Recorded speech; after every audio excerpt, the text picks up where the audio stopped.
This is a story about me in my mind. No, but in all dead seriousness, I have to tell someone about this. My God. So, I had a dream, okay? It was a dream unlike I have ever had in my entire life. It started off in a gym from my high school that I used to go to. But anyways, it started off in my gym. I was sitting there with just a bunch of random people. Michael Bean and Travis Cooper was in this dream. Those were the only recognizable friends that were in this dream, so I'm sorry everybody else. Maybe next time. Anyways, what happened was, just all of us were just playing in the gym. Some big fat guy was our gym teacher. And what he said was, he's like, alright, blah, blah, stop being all blah, start doing this. I can't remember exactly what he said, but I just know he was yelling at us for some unknown reason.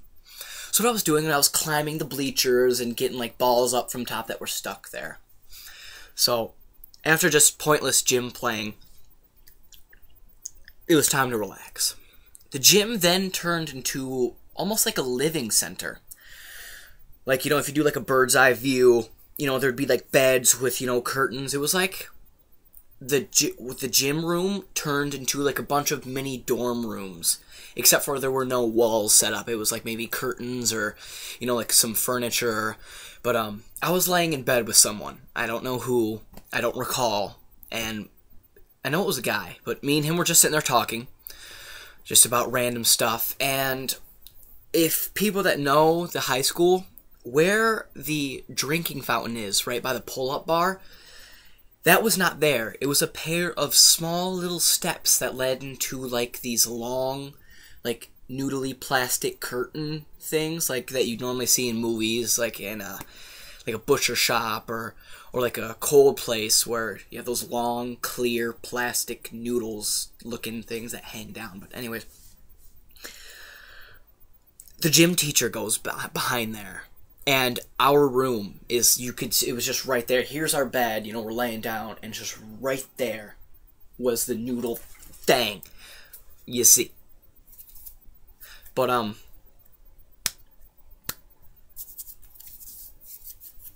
yeah, as soon as he goes behind the curtain, the gym starts to shake. And suddenly, Nemesis from Resident Evil popped out from the curtains. And then, Mr. X and, like, the Lickers and, like, all these Resident Evil 5, well, not just Resident Evil 5, but all these Resident Evil creatures, like bosses, like Nemesis and Mr. X, and all the big terrifying monsters just started popping out and was, like, killing everyone.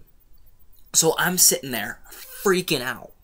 All my friends are dying around me and everything like that, and I'm not sure what to do. I'm panicking.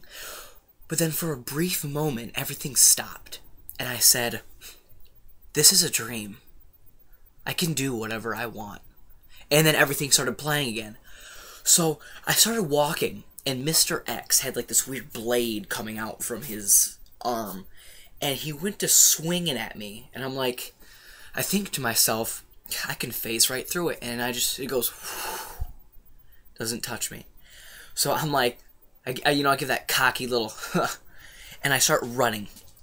All the creatures start chasing after me. I'm running down the hall, just sitting there running, just running for my life. I'm like, you can't touch me. I'm the gingerbread man. You can't do shit. So I'm running. And these creatures are busting out of the wall, breaking the glass, and trying to hit me. I'm phasing through all of them. And suddenly I pull out a gun, and these lickers start crawling out of the space. And I just go, just shoot them, and just blood splatters everywhere. And they're all gone. And so my dream fades to black, and then it pops back up. I'm back in the cafeteria. Sorry, not the cafeteria, the gym. Everything's thrown around, everything's trash. I see Michael Bean laying on the ground. He's hurt, but it's not a deadly wound. He'll live. He was fine. But I had a gun, and so did he. Now, this gun part was kind of hazy. I'm not sure if he had the gun, then I took it, or if I had the gun and he took it, or we both had a gun. But anyways, again, for the people that know this gym at the high school, where the double doors are that leads to the cafeterias, that was not there. It was a blank wall except for the right pair of double doors. Like, here's the ones that lead to the cafeteria, here's the ones that lead to the hallway. This was a open, like, way thing that you could walk up the stairs. You go up, it leads up to the roof. Autumn, lovely girlfriend, comes walking down the steps. Michael pulls out a gun and shoots her 5 times. Just right on the staircase. Kills her. I give him an evil look. I don't say anything. I don't do anything. I run to my dead girlfriend.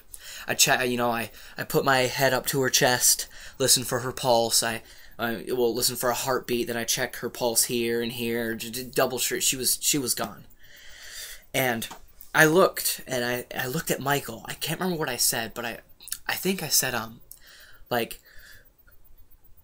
I'll get revenge, or I'll pay, you're gonna get it, or I don't know, something like that. Something that had to do with revenge or me getting back at him.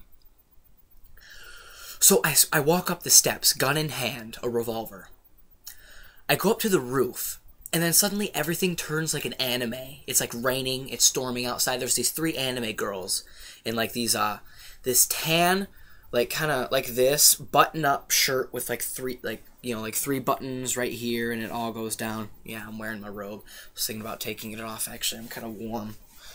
But anyways, what happened was I take up my gun.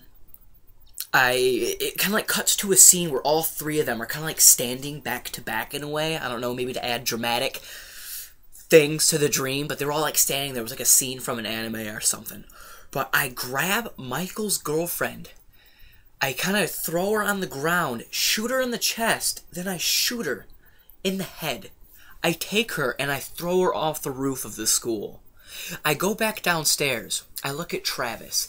He's all like huddled up like this, all shaking and scared from like, the fact that, Nemesis, like in his final bag of tumor tentacle form. Regards to Wesley. That was Wesley's idea, the whole bag of tumors from Nemesis form. I can't take credit for that. Terrified Travis. Didn't kill him. I managed to run out and distract him with my phasing abilities. Anyways, I go back and I tell Michael, I killed your girlfriend. We're even. And then I walk back to my destroyed dorm room that's in the gym. So I lay back down with my roommate, and I don't know if you guys know this, but whoever plays Xbox Live, there's like these shows like Inside Xbox and other things like that, but they're Nexus. There's this one show called Sent You a Message. And the 2 main hosts pop their head out from the plasticky noodle place, and they're like, oh, hey, what's going on? I'm like, oh, nothing. And they're like, we need to talk to Travis Cooper. I'm like, oh, well, he's back there in his bunk bed. He's pretty shocked, pretty traumatized at what happened earlier. He's like, well, good, because we're going to talk to him, possibly, hopefully cheer him up a little bit. So I'm like, oh, okay. Well, he's down there. He's like, all right, thanks, mate. I'm like, no problem. So they're talking to Travis. After that, I walk up, and, they're sitting there talking to Travis. I look at them. People are starting to clean up the gym and everything like that. Then everything fades to black. I wake up. I look, I'm like, oh, that was an interesting dream. And, I kind of start moving, cuddling around in my blankets, trying to get all comfortable and stuff. Then I fall back asleep. And part 2 of this, it's going to be a 3-parter. This is a 3-part dream. So, that was part 1. Part 2 is a completely different area of the dream. It's a completely different dream. But it continues. This doesn't really necessarily continue the story of the first dream, but this all happened in one night. So I guess you can say it's a 3-parter. That was part 1. Up next is part 2. Stay tuned.